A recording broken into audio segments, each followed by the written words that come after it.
It's Our Time podcast is brought to you by Tech for Nonprofits Resource Hub, where we create content for our target groups, that is nonprofits, techies, and ecosystem enablers. TFN is a SaaS digital platform where we aim to connect nonprofit organizations with tech tools, solutions, talent, and emerging issues, and techies to social impact work. Hello and welcome back to It's Our Time podcast by TFN, where we showcase changemakers having an impact in our society today. Thank you for joining us to continue this series of fundraising for tech. My name is Beryl Oyuer, and today I'm joined by a fundraising expert, Sylvia Njambi, who has been practicing for quite a number of years, and she's going to share with us how many years she's been in this field. Sylvia, thank you so much for joining us. And even as we dive in, could you kindly let us know about your fundraising journey? When did it start? When did you have this spark to start fundraising? Thank you so much, Beryl, and thank you for having me on this podcast. I would say my fundraising journey happened, I would say, by chance. While I was starting out my career, I would say I started in a nonprofit environment, but my job was to really support the programmatic work, the implementation. As time went by, it became obvious that through my supervisor, that for these programs to continue to become sustainable, they would need some funding. And a lot of the work that we were doing for youth, it was a really small organization, required, funding just like any other nonprofit. And so one thing led to another, and before I knew it, I was already into the world of developing proposals. I had no idea how to do this, so I would say it was a lot of being thrown into the deep end and having to learn as you go, learning on the job. And slowly but surely, I think my career now sort of pivoted into the world of fundraising. And even after that, the roles that I've taken up have been primarily having, fundraising as a major part of the work that I've been doing for different organizations, supporting programs under different thematic areas, from health to agribusiness to sport for development to gender advocacy. I mean, it's a cocktail of programs. And so I would say over the years, I've been able to build my career and profile around fundraising at a very small level, to the point of also fundraising with multilaterals and bilaterals and foundations, and even at a local level with corporates. Actually, that's where it all started, and individuals who are able to give or contribute towards the cause that we were supporting. It's been an exciting journey. Of course, it comes with its challenges, but I would say it gives a lot of satisfaction and fulfillment, seeing that the work that you're able to put in is actually has some social value and social benefit. And I think at a personal level, that's very fulfilling. And I'm glad that I'm here. I support an organization or a program called Change the Game Academy as a global partnerships advisor, where I support partners in the global south to build strategic partnerships and also be able to promote Change the Game program as a program that supports local organizations to become self-reliant by building their local fundraising capacities. That's so interesting, Sylvia. I mean, what a diversity, a cocktail of sectors that you've been in. And I'm just wondering if fundraising, how do you then make sure that contextually it's working for that area? Because everyone who hears fundraising, to be honest, even looking at my experience, and I have experience working in the nonprofit sector, is that it's a big word. When people talk about the fundraising experts, we look at you as those ones who studied something different from what we studied. You're able to see areas. How is it that you're able to adapt in the different areas that you've worked in? I'm very curious to know this. I think just like any other profession, it's about skills. When you understand the skills, you understand the space that you're in, these skills are transferable, and you can easily move from one sector to another using the same skills and just align with the sector or the space that you're in. And then when you're also thinking about fundraising is just an element of a larger, what we call resource mobilization. Because when you say fundraising, there is the perception that you're thinking of, funds, the monetary support. But when you look at it as resource mobilization, then fundraising falls under that when you're thinking about the monetary support, but you're also thinking about talents, you're also looking at skills, also all that non-financial resource, all that makes, resource mobilization. And so when you look at it in all those perspectives, then there's always something you'll be able to bring to the table or to the program that you're supporting or the organization that you're supporting.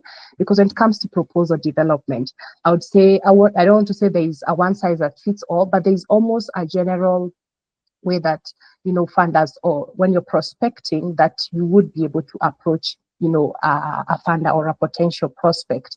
They want to know what your problem, what are you trying to solve, what solution do you have, what kind of impact is it going to create, and how do you see yourself, growing in the next 5 or 10 years. So the I would say the framework is more or less the same.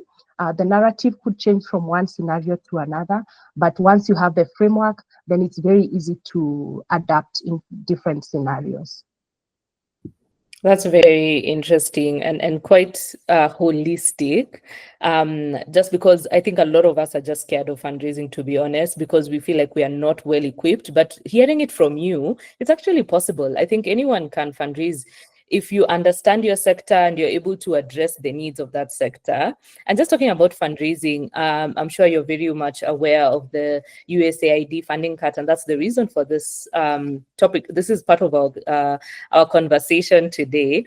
And really, before we dive into that, just to give you some context, in our first episode, we had a very interesting conversation with the founder and CEO of an organization called Slum Child Foundation, and they work out in Korogosho, and they were really adversely affected by the drastic USAID funding cut, in that one of their programs actually had to be shut down completely.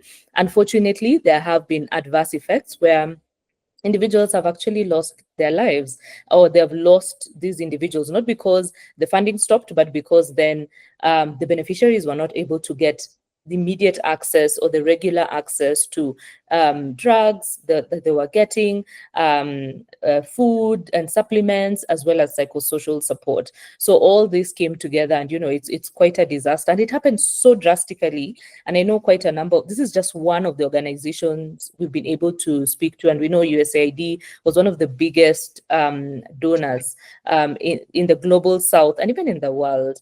And just looking at this, what are some of the trends that you've been seeing in the donor world in the recent years? There's a lot of slowing down of investment, especially in the global South. What are those trends that you're seeing that we can now start picking up on and help us think, think about the future as we are, nonprofits or CBOs or social enterprises working, and especially those who are fully dependent, or 70%, let's say, majority of their budget is dependent on, international funding or donor funding. Great. So maybe I would like also to start by saying, I know USA came as a shocker to many, but I think in the last couple of years, other, development aid has shrinked quite a bit, but USA, because of them, with the fact that they held a bigger budget supporting developing countries, then I think that really, shook things up. But if you look around, you'll see that even the Dutch government, like 1 or 2 years ago, they cut their development aid funding to almost by 2/3. We've seen Sweden, the European governments also have done quite a bit of shakeups here and there, which has affected or is affecting aid. But what I'd like to say is, I think this has been a wake-up call. Of course, I sympathize with the situation, because some life-changing programs have been affected. When people have to lose their lives because there's been a drastic cut, I think that's heartbreaking. But what I say is that there is a lot of I see a lot, there's need for like African governments coming together. And I think we're seeing that maybe gradually, hopefully that in the coming years, we'll see governments coming together and thinking of how they can actually be part and fully invested in the development of their own countries. I think it's becoming more and more obvious that we cannot continuously stretch our hands to the West to seek support. And what we have also seen is that we have a lot of resources within our countries in Africa, not just in Kenya, in Africa. Recently, we have seen that the French government's lifeline has fully been pegged on resources that have been coming from West Africa. And this is becoming, I mean, it's a big thing. So that already is showing us that there are resources that we are endowed with in Africa. We just need proper structures. We just need systems that are working. We need governments that are accountable, and then that way perhaps we are able to address the needs of the communities better. We are able to channel resources into the right directions, and so that then, I mean, we don't look like we, for lack of a better word, begging from the West. And so I think it might take some time for us to get to a place where we would say as governments, as a country, as Africa, that we have reached where we'd want to be. But I think with these small steps of, governments coming together, communities also working as a team, as opposed to working in isolation. We seem to have a lot of duplication also within our context, where in a single community of, this number of people, but you have like 5 different organizations working on almost the same interventions.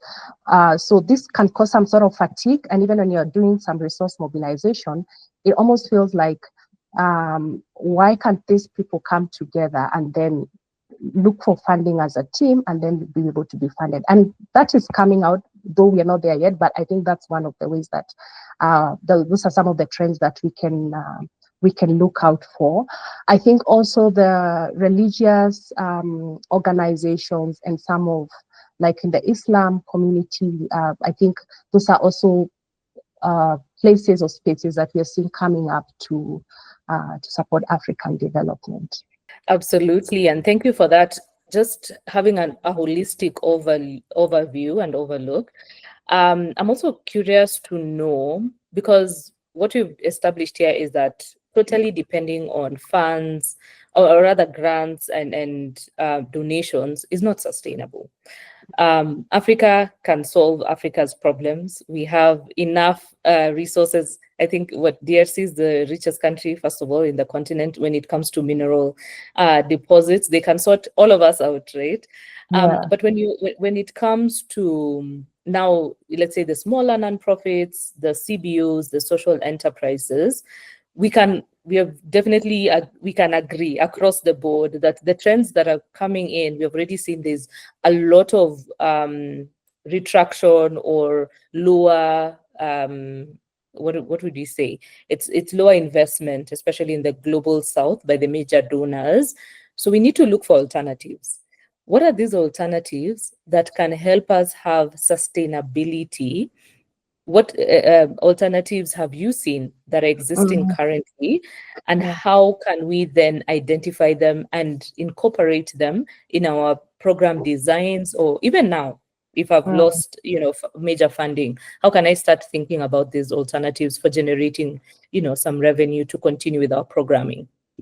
Thank you for that question. And I think what we are asking ourselves here is, how can small organizations diversify their income streams?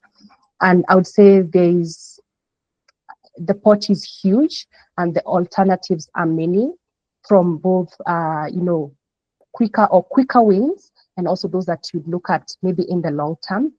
And if I look at them from what are some of maybe of the low-hanging fruits, or some of the things that small organizations can think about, even as you think about the grants. Because, for instance, if you're starting out as an organization, maybe 1-2 years, you might not still be having the sort of budgets and profiles and narratives that, the big funders would be asking for. But you could start somewhere where you'd be able to build your profile as an organization, which would then now catapult you to, the level of maybe being able to qualify for bigger grants. And if I look at some of them, if, for instance, you're an organization that's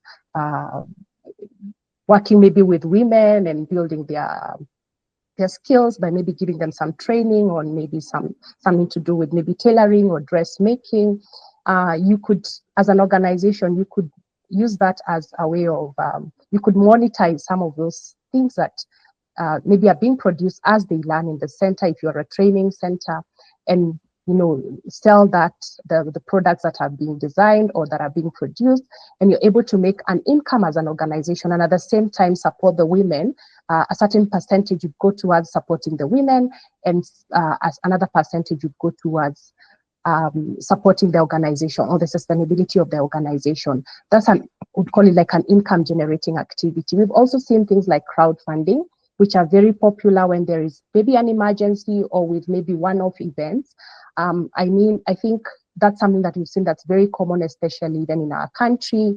And also in this era of also technology, there are also a lot of tech-enabled platforms that organizations can leverage to do crowdfunding. You might be having you might be having a scholarship program, and you have students that you want to take to school, and you'd want to run maybe a campaign and say, if we do not raise this amount of money by this time, this number of children will not be able to earn an education, and they'll go back into their homes, and the cycle of poverty will continue, and you need to raise this amount of money. You can donate on this platform.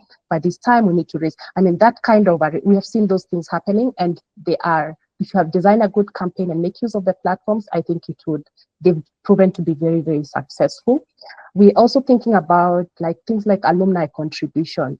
If you are an organization that maybe has a training program, and you have year in, year out, you have students or participants or beneficiaries who've gone through your program and are now out there into the community, living as living proof of your program, then they become very good ambassadors of your program. And you can also engage them more into the work that you're doing as an organization by having them contribute. It could be financial support, it could be non-financial support, it could be their skills, it could be their talent. If you're thinking of developing a strategic plan and you're thinking, oh, we don't have all the dollars to finance a consultant who'd be able to help us support that, but one of your alumni is out there who has already attained these skills, is working is already exposed and would be able to give the time and the skills to your organization to develop something like that. So that's another way of engaging of raising funds or of supporting your organization to become sustainable. Also thinking about income generating activities, or like the sale of merchandise. I think those are also low-hanging fruits that we've seen organizations do, especially those if you're involved in like skills building or like some tangible products. Or it could also be that your organization is known for in a certain space, like in gender-based violence, perhaps you have developed this program or this policy document or a certain training program that you think if it is passed on to several other organizations within your space, in the gender-based violence space, then it would perhaps reduce the cases of gender-based violence. You can monetize that as a skill, as a resource, a document, by maybe earning a fee out of it. That's also another way of raising revenue for the organization. Also membership, if people can pay subscription to a product that you have online, or some webinars or some courses that you're offering, I think that's also another way that organizations can raise their funding. And I'm looking at those as those that you can look at in the short term. So when you think about long-term options for funding nonprofits, we think about something like an endowment fund. And some of the organizations that have successful endowment programs started doing this, at the very early stages of their organizations. And this can be done simply by having a certain percentage of any funding that comes to your organization going into your endowment kitty. And then over time that grows. And if you work with, a financial institution that would be able to support you through the process, then that's something that would guarantee you sustainability in the long term, whether or not you have funding coming through. And I think those are some of the ways that organizations should start thinking and looking towards, especially if you're starting. I think as you grow 5 years, by the time you're at 10, 15 years, I think you'll have grown a significant amount of money in your endowment fund, which could last you for years, and even during a crisis or emergencies, your organization would still be able to stay afloat. Then about impact investment, we've seen individuals or people or investors, we'd call them investors, who are keen on contributing or investing in socially responsible businesses, organizations, where there's both social impact, and at the same time there's a financial model that's sort of generating some revenue. And we've seen some of those even in our context that that exists. Like it could be an organization that's a social profit, a social enterprise that maybe is helping farmers get better market prices by getting customers for them. So this is a good way. You look at it, has benefits on two ends. One, the farmers have ready markets, which this organization is helping them secure, and at the same time they are able to get some profits out of it. And so if an investor came into it, they already know that after some time, if there was equity in it, then they would be able to get back their money or their investment. Corporate fundraising, you can look at it as a short-term or long-term. And I was reading somewhere that in Africa, we only have 3% of nonprofits that are actually exploring corporate fundraising, which is a sad reality, because when you think about the number of nonprofits we have, they're quite many, they're in the millions. And also when you think about also the businesses that exist in our context, they're also quite many. And sometimes as nonprofits, you're not aware of that companies or businesses also have a responsibility to contribute towards social good. So if you are not leveraging those by maybe if you are, say, in the you do financial literacy training for maybe some grassroots organizations or some young people in the village, then maybe you need to partner with a financial institution that's also looking at that as one of their areas of extending their support towards community.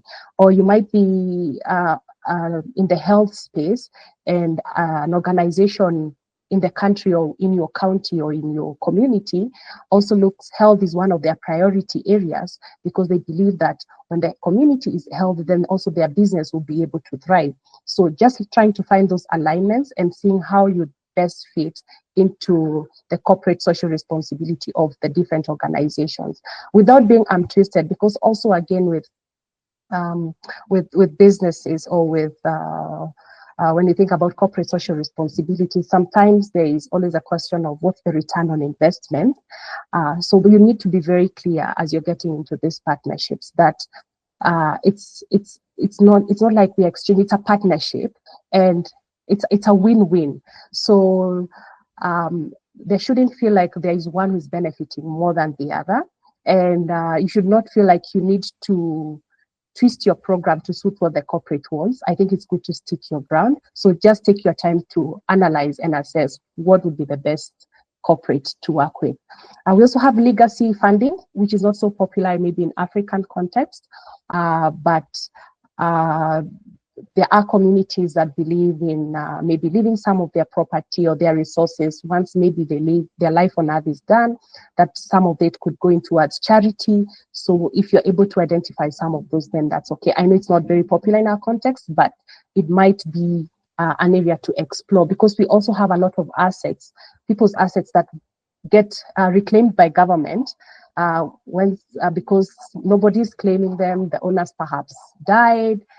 Nobody is going to claim that as relatives or something like that. But if you had wind of something like that, or you knew such people, then you'd be able to leverage such resources for the benefit of the community. Yeah, of course, there are many others that you could think about, and I think the options are many.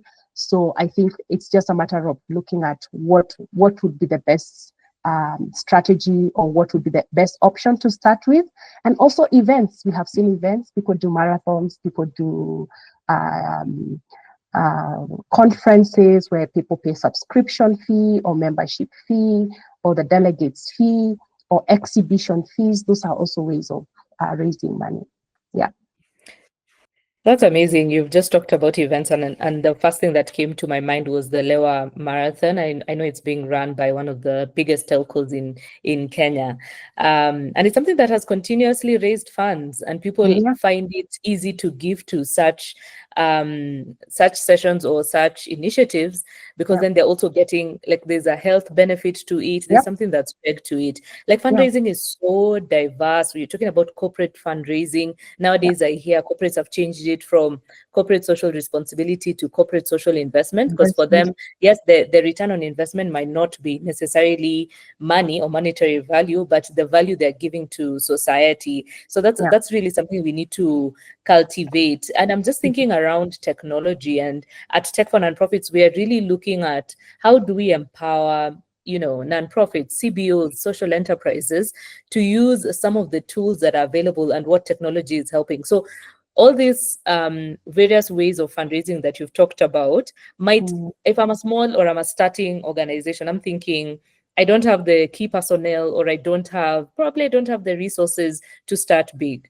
I can start small. Technology can help me. What are some of those tools that you've seen that are in place that we can actually start using for the low-hanging fruits that you talked about, and these more of like long-term fundraising strategies? Wow, great. So they are both free and paid tools that people you could use. And I think from a very, very I think also with the emergence of also AI, I think there are so many other things that you can ask AI to assist you in, as long as you still, of course, put your human voice in it. So I would say the internet or the technology is really vast in terms of what's available there online. For instance, I would say like what we have at Change the Game Academy is a whole platform, an online platform with free learning courses on local fundraising. So if you're limited in terms of skills as an organization, that's a platform that you could easily go on to log on, take the self-paced modules, learn a thing or two, and also be able to develop a plan on how you can be able to implement some of those things within your organization. That's entirely free. And all you need is some internet connection and some time, and of course a bit of a plan on what you want to get out of it. We also have toolkits, templates that you can find there that would be able to support you on that. And I know AI also can help you. If you just tell AI to give you a template on something, I think they would be able, like a proposal outline, they would be able to do that. And those are things that even your staff, if you're a lean staff, maybe sometimes you don't have the skills, maybe then like in accounting, and you're thinking, how do we develop a budget, or how do we develop our results framework? I think those are things that one could easily jump onto.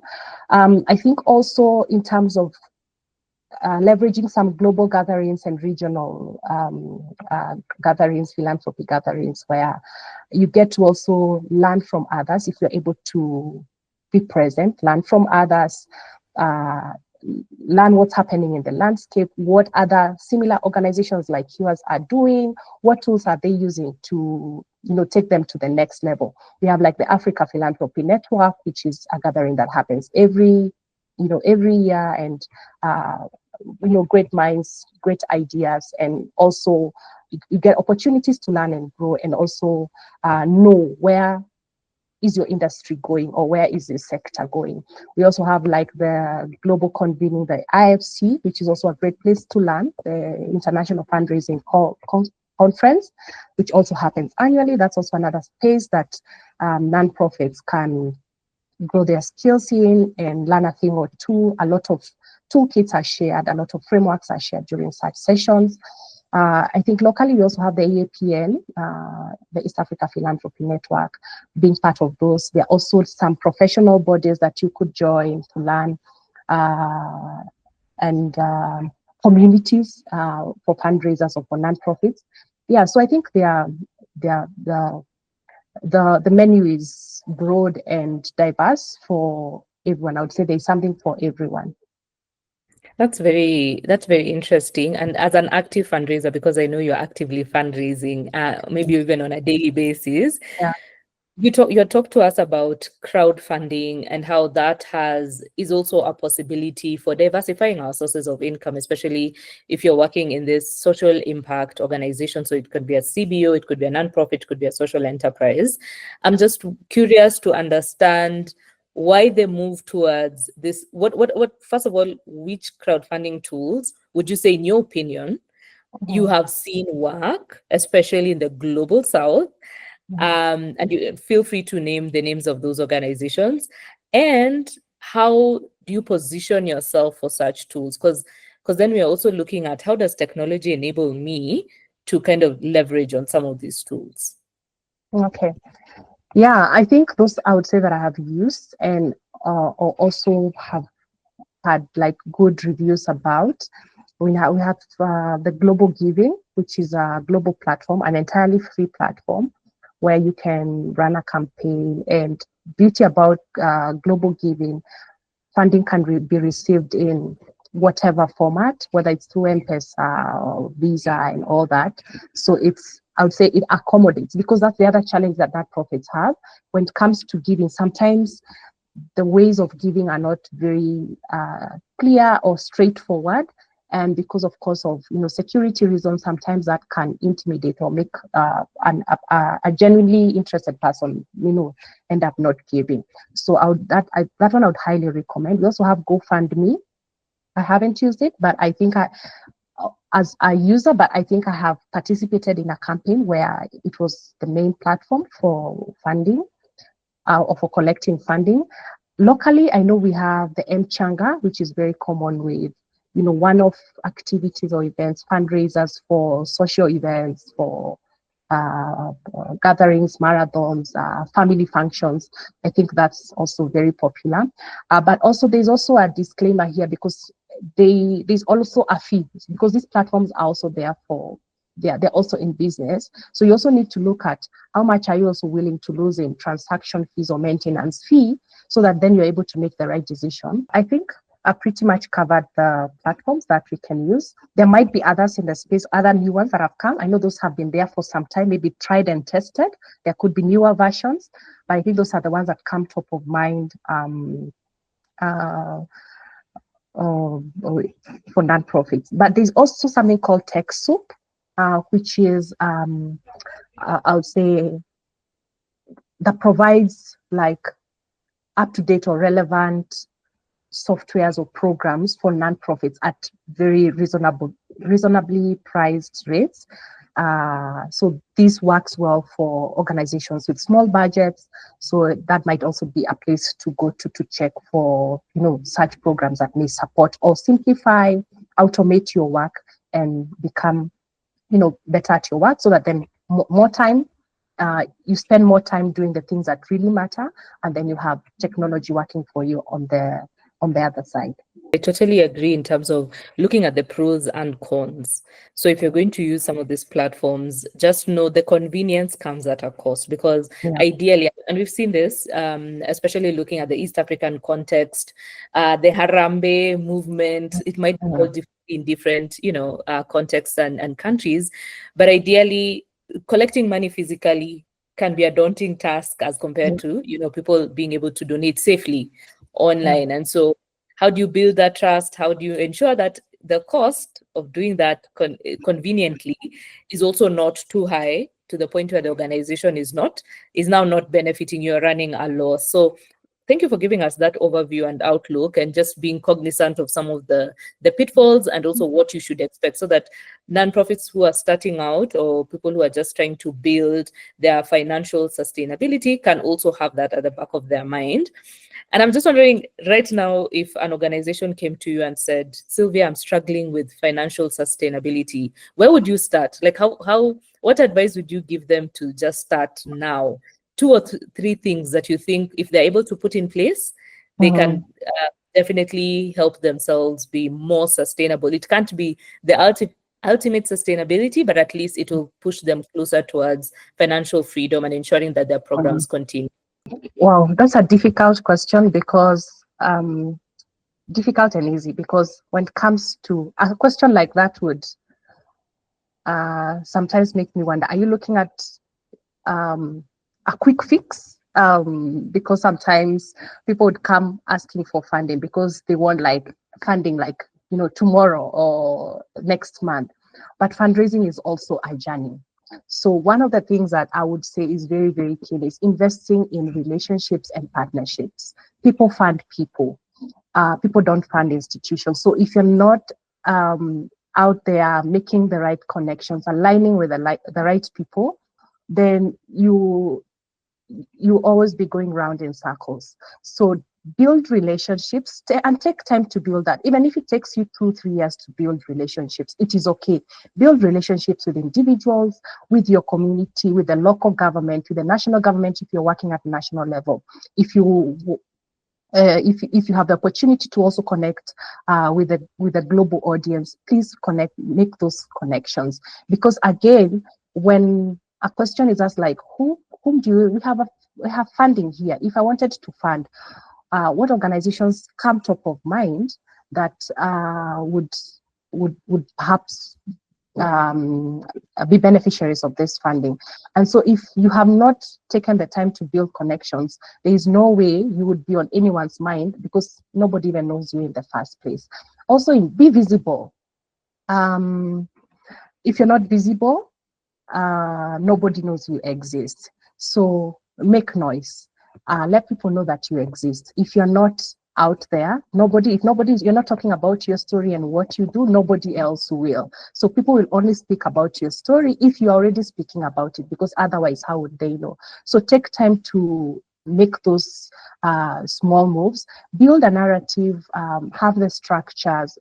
If you're starting out, make sure that your theory of change is very, very clear, and that it's very clear of what you want, the problem that you're solving, the solution that you're presenting, and how you see that transforming your community, and perhaps how you see yourself scaling up as an organization. So when you do all these things, I think it will save you the agony in the long term of constantly moving from project to project and constantly knocking doors for funding.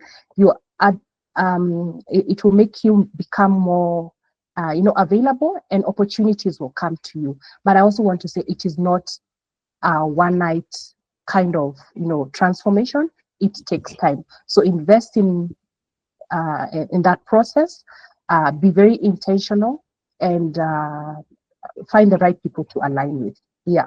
I'm just curious to know, a lot of some of these startup organizations, and that's really good advice. It is a journey. It's not something that you just wake up and tomorrow. It's not an overnight success kind of story. It's something that you need to build up. And when just saying that, people invest in people, it is so true. A lot of organizations are more driven towards the story than they are even about your strategies and tactics. So if you're able to well articulate that, then your chances of getting sustainable funding can be really high. If I'm just starting out, I'm the founder, I'm the CEO, I am everything. And the fundraiser. What capacity building methods can I, or tools that you've seen work, what can I look out for that's available, let's say online, that I can start today? I think one thing we all agree is that the internet right now is a buzz of information. So there's a lot of things. If you are intentional about learning, there's a lot of things that you can get from the internet, from recognized institutions that are churning out information on the net that you can learn. There are webinars happening right, left, and center. Pick out topics or sessions that you feel would support you or help you get to the next level. I think be in professional groups and associations and look for like-minded organizations, and also try and follow their journey. Stalk them. Sometimes say stalk people you admire or those who've gone before you, who are in the same. If you're in the health space and there's another organization within the health space that you really look up to, just look for them. I think go to their website, see who is funding them, what are they doing. Can you even have a sitting with a team within their organization? How can you walk the journey with them? Because perhaps they have reached a level where there's some opportunities they just politely decline because maybe they have already outgrown that level. And if you're in contact with them, then you would be the next person they would be thinking about whenever there is something that really they feel maybe is not worth, they do not have the bandwidth for. So I think there's a lot that can be done. And, the professional associations, like we have in Kenya, we have the Kenya Association of Fundraising Professionals. We have certifications that you can take with CFRE. We have professionals who are also offering some of these, trainings on the side. So I think it's a matter of also being intentional and really investing and building your story, day by day. Yeah, and also taking advantage of technology. I think technology is there to make work easy. Things that you can automate, things that you can make use of technology. Why not?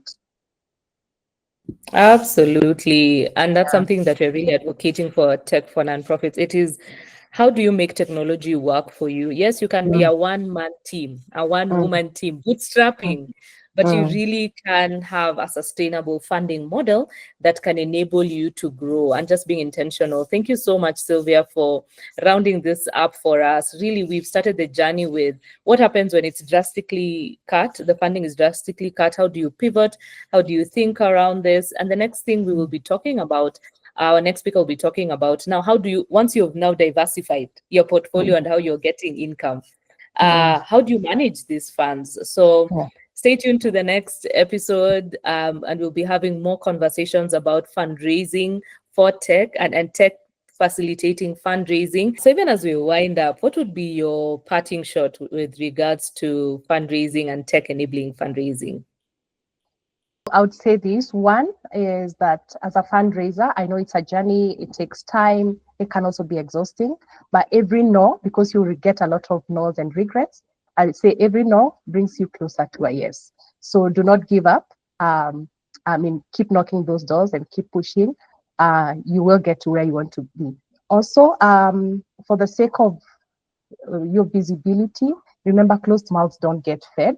So if you're not asking, if you're not talking about your story, if you're not telling people what you're doing, nobody will support you because they do not know that you exist. And finally, always look beyond the dollar, the money. Think about the talents that you can leverage. Think about the passion that exists around you that could support you in your mission. And also think about the time that people can invest in your cause. Thank you so much, Sylvia, for your amazing insights. I really hope that we are able to, something that I would like our viewers and listeners to take away from this is that fundraising can be very diverse. All you have to do is be open to the options, use tech as much as possible, and actually be part of some of these societies where you're able to get, you're learning from your peers, you're getting new ideas, and you can continuously grow. So thank you so much for your time.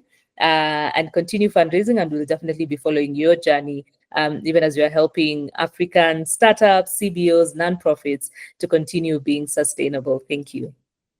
Thank you.